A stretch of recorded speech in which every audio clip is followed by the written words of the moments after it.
విజయవాడలో భార్యాభర్త బంగారు దుకాణంలో బంగారం అమ్మి 8,000 రూపాయలు తీసుకుని రోడ్డు మీద నడుచుకుంటూ ఇంటికి వెళ్తున్నారు. ఒక దొంగ వీళ్ల సంచిని దొంగలించి డబ్బులు పట్టుకుని పరారయ్యాడు. అప్పుడు ఆ జంట పోలీస్ స్టేషన్ కు వెళ్లలేదు. వంగవీటి మోహనరంగ గారి ఇంటికి వచ్చి 5 రోజుల్లో నా కూతురు పెళ్లి అన్నారు. పెళ్లి కోసం ఇంట్లో ఉన్న బంగారం అంతా అమ్మితే 8,000 రూపాయలు వచ్చింది. దొంగ కాజేశాడు అన్నా అని ఆ దంపతులు కన్నీరు పెట్టుకున్నారు. అప్పుడు రంగా గారు, మీ డబ్బులు ఎక్కడికి పోవు, 2 రోజుల్లో కనిపించండి అని అన్నారు.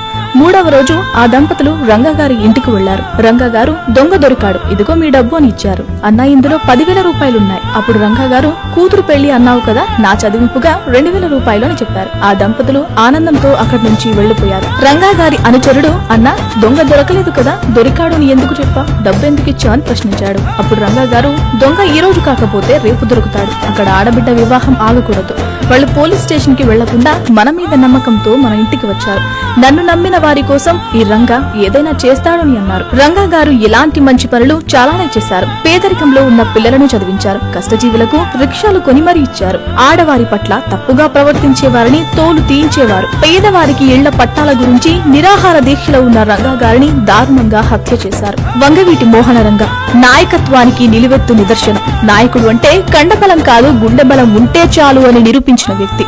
మీ ఊహే ఇంకా కొందరికి ఉలిక్కి పడేలా చేస్తుంది అంటే అది అతిశయోక్తి కాదు. మీ దేహానికి అంతం ఉందేమో కానీ మీ ఆశయానికి అంతం లేదు.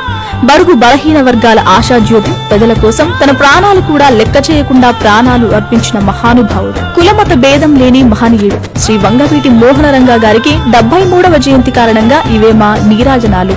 జోహార్ వంగవీటి మోహనరంగ.